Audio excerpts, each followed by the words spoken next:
Wagwan! Good morning, good evening, and good night. Welcome to the first episode of... Dude, it's not that hard. In this show, we will figure out how to do stuff people may find hard, break it down, twist it and turn it, and get it done. So what are we going to figure out this season?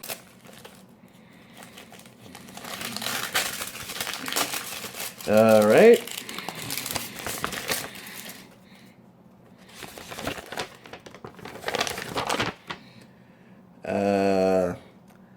How do we write and publish a book? Wait, that's it? Dude, it's not that hard. So who am I? Who am I? My name is Chris. I'm an entrepreneur. I'm a writer. I'm a publisher. I have my master's degree. I have my master's, I'm a game developer, I'm an animator, I'm an artist, I'm a designer. I am a thespian. I'm an actor, I'm a salesman, I am a QA tester, I'm a business owner, I'm an investor. And all around, nice guy. And if there's one thing you need to know about me, I like creating stuff. So the first thing we'll need to write a book is a pen.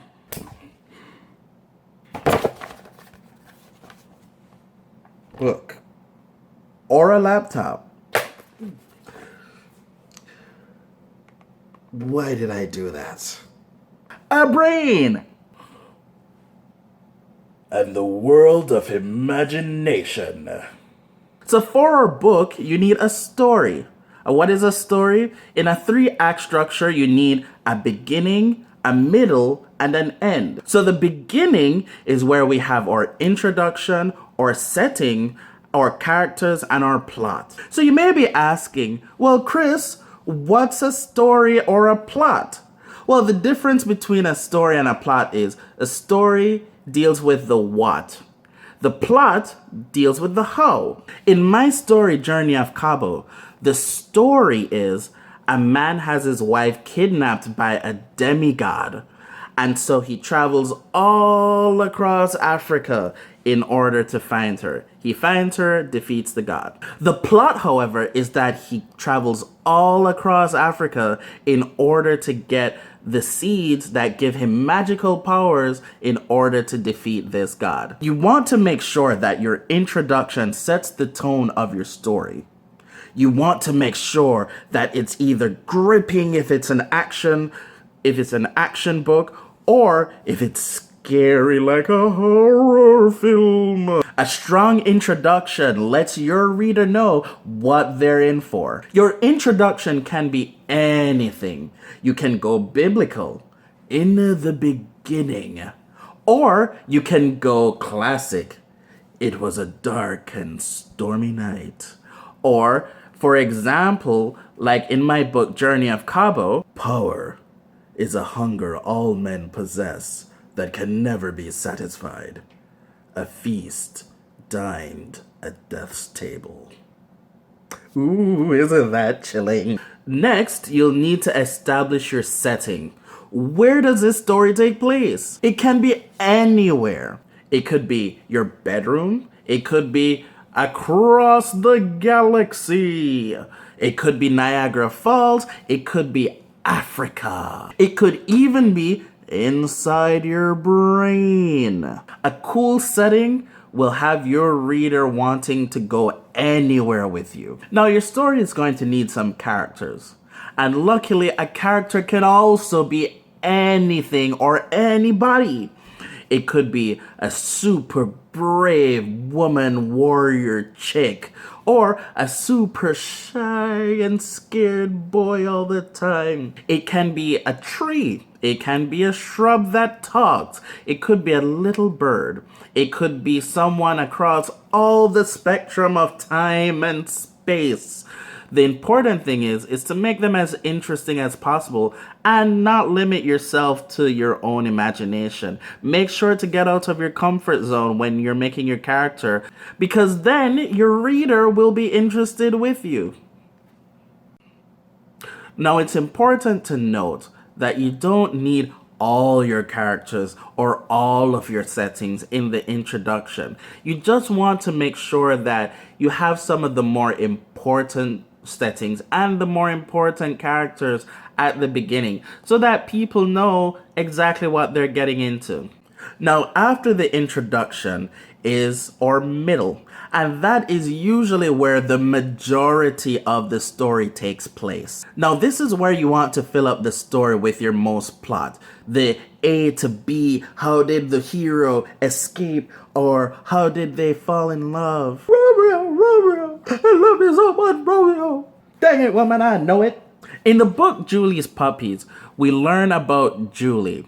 In the first page, we find out she's 10 years old, she loves puppies, and that she's a very responsible girl. In the middle of Julie's Puppies, we see that she decides to name her dog Lady, and we see her play with Lady and build a house for her. Lady goes missing, and when Julie finds her again, it turns out that she's pregnant. What? Julie, who had to learn how to take care of one dog, now has to learn how to take care of 6 dogs. And she handles it like a champ. Lastly, our story needs an ending. This is where we put all the pieces together. So, we had our introduction, we had our middle, and unfortunately, it's time to end the story. So Julie now has all these puppies to take care of, and she realizes that it's a bit overwhelming. And if she wants the best for these puppies, she has to be a responsible little girl and give them away. But why would she do this? She loves these puppies so much. So in the introduction of Julie's Puppies, we showed that she was a responsible girl. And so in the ending, you want to conclude that by showing her being responsible. So she goes across all over Jamaica looking for homes for these puppies, and she finally finds suitable people for all of them. Now, obviously, your story doesn't have to conclude in such a neat bow, but you usually want to make sure that you tie up any loose ends. You definitely don't want any plot holes in your story. Your story may have a very complete ending, or it may conclude into another story. At the end of the day, it's all up to you. It's your story, dude. Now, to recap, remember, you need your introduction. This is introducing your characters and your environment and your story. You need the middle, that journey that they take, and then you need an end, a conclusion to the story that you've just written. The cool thing about stories, however, is that you don't have to follow verbatim the formulas that you see laid out before you. You can do essentially whatever you want. You are free reign over your entire imagination. Now, you don't have to take my word for it. There's a lot of resources on how to write stories. There's Stephen King's On Writing. If you're ironically not a big fan of reading, there's also YouTube. My personal favorite YouTube videos on writing is Writing with Jenna Moresi. There's also Hello Future Me. These guys are writers themselves, and they have a whole lot of information on the subject. So the next time we meet, I'll be discussing character development, which is another cool subject and very important. You don't want boring characters. With these basic tools, you'll be able to write your own story in no time. Now, believe me, I know. Sometimes it may feel tough, almost impossible, and scary to want to start writing. You may feel like, yeah, who would really care about my writing? But think of it this way.